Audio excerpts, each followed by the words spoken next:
नमस्कार। फिलहाल हम प्रयागराज महाकुंभ संगम नगरी में हैं और उसी संगम नगरी में आप ये देख रहे हैं हम बीच संगम में हैं और ये गंगा नदी है। लेकिन फिलहाल इस गंगा नदी की जो बहाव है काफ़ी तेज़ है। आगे जाएंगे तो ये गंगा नदी इधर से आती है और उधर के साइड से यमुना नदी आती है और गंगा यमुना सरस्वती को मिलने से इसे संगम कहते हैं और इसे त्रिवेणी कहते हैं। लेकिन सरस्वती नदी नहीं है, सूख चुकी है। यहाँ पे फिलहाल आपको गंगा और यमुना नदी मिलेंगे और उसी गंगा और यमुना नदी के मिलने से इस संगम को भव्यता मिलता है, खूबसूरती मिलती है और उसी का स्नान करने के लिए यहाँ पे काफ़ी दूर दूर से लोग आते हैं। और इस महाकुंभ जो कि 144 साल बाद इस महाकुंभ का आयोजन किया जा रहा है, जो कि 12 साल पे लगता है महाकुंभ। और ये जो है कुछ खास है महाकुंभ, जिसके लिए यहाँ पे खास तैयारियां भी की गई है इस यूपी सरकार के द्वारा। देखिए प्रॉपर तरीके से एनडीआरएफ की जो टीम है वो हर तरह गश्त लगा रही है, वो एक मॉक ड्रिल कर रही है ताकि किसी भी तरह का अगर आपदा हो तो उससे निपटा जा सके।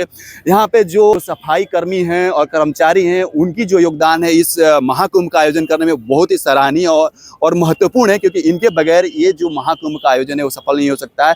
देखिए लगातार वो घाटों का निर्माण करने में लगे हुए हैं। वहाँ पे कुछ घाट रह गए हैं जिसका बोरी में राबिस भर करके उस घाट का निर्माण कर रहे हैं और वही साइड में जो फ्लटिंग का वो पाइप लगाया गया है ताकि उससे लोग क्रॉस न करें, क्योंकि गंगा नदी का जो बहाव है वो तेज है। और कल इस महाकुंभ का शुरुआत होने वाला है और उससे पहले ही यहाँ पे देखिए लगातार श्रद्धालु अलग अलग राज्यों से, अलग अलग देशों से यहाँ पे पहुँच चुके हैं और आ रहे हैं। और कल यहाँ पे अनुमान लगाया जा रहा है, कल और परसों जो शाही स्नान होगा उसमें लगभग 40 करोड़ लोग आएंगे, ये अनुमान लगाया जा रहा है। सोचिए, और इस 40 करोड़ का मैनेज करने के लिए इस 40 करोड़ को मैनेज करने के लिए यहाँ पे प्रशासन भी पूरी तरह से कमर कस चुकी है। यहाँ पे अगर बात करें दमकल की बात कर ले, एम्बुलेंस की बात कर ले, हॉस्पिटल्स की बात कर ले, हर तरह की जो बेसिक सुविधा है वो यहाँ पे व्यवस्थाएं की गई है ताकि किसी भी तरीके से यहाँ पे जो श्रद्धालु आ रहे हैं उनको दिक्कत ना हो।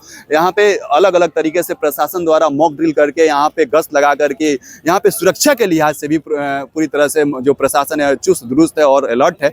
और यहाँ पे दिखाइए जो पीपा पुल आपको ये दिख रहे हैं अलग अलग, ये इतने पीपा पुल्स आपको ऑल टाइम जो है वो नजर नहीं आते। ये खास तौर से इस महाकुंभ के लिए इतने पीपा पुल्स का भी निर्माण किया गया है और डिफाइन किया गया है कि किस पीपा पुल से लोग आएंगे और किस पीपा पुल से वीवीआईपी की मूवमेंट होगा, किस पीपा पुल से गाड़ियों का मूवमेंट होगा। ये अलग अलग तरीके से यहाँ पे व्यवस्थाएं की गई है। और देखिए प्रशासन भी पूरी तरह से चुस्त दुरुस्त है और प्रशासन लगा हुआ है इस महाकुंभ को सफल बनाने के लिए। आपको उधर जो दिख रहा है वो झूसी दिख रहा है। झूसी में जब जाएंगे आप आगे तो उधर अलग अलग अखाड़ों का, अलग अलग जो साधु संत महात्मा है, नागा अखाड़ा है, उन सबका वहाँ पे आयोजन किया गया है।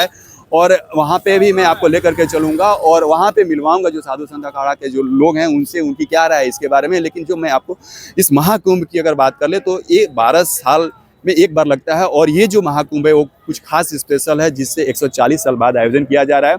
और यहाँ पे और भी व्यवस्थाओं की बात कर ले तो लगातार तैयारियां पूरी जोर शोर से चल रही है। कुछ व्यवस्थाएं रह गई हैं अगर तो उनको पूरा करने के लिए प्रशासन पूरी तरह से लगी हुई है। यहाँ पे देखिए टावर्स भी लगा दिए गए हैं, जो टावर्स कुछ रह गए हैं वहाँ पे काम चल रहा है ताकि नेटवर्क की व्यवस्थाएं जो है वो बनी रहे और कम्युनिकेशन जो है वो होते रहे, उसमें कोई कमी ना आए। और इधर देखिए चारों तरफ आपको घाट मिलेंगे, लेकिन संगम की अगर बात करें जहाँ पे जो गंगा यमुना नदी मिलती है वो संगम नदी वो आगे चल करके है।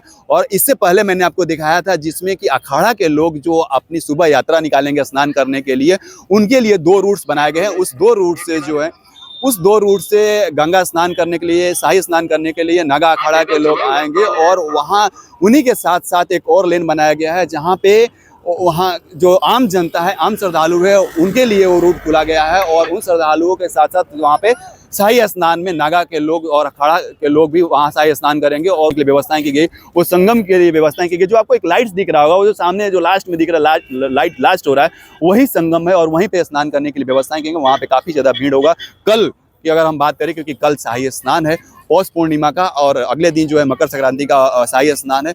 लेकिन कल से शुरुआत होने वाले महाकुंभ में लोग आज से ही आना शुरू कर दिए हैं और लगातार यहाँ पे जो श्रद्धालुओं का है आना जाना लगा हुआ है। काफ़ी समय से लोग यहाँ पे आने का प्लान जो बनाए थे वो लोग आना यहाँ शुरू हो गए हैं और देखेंगे काफ़ी ज़्यादा रस अभी से ही है। और आगे हम चलते हैं और जो अखाड़ा के लोग हैं, अखाड़ा के जो साधु संत हैं, उनसे हम बात करेंगे और आपको बताएंगे कि उनकी क्या राय है और उनका क्या कहना है इस महाकुंभ के आयोजन को लेकर के। तब तक आप हमारे साथ बने रहिए। जय हिंद, जय भारत।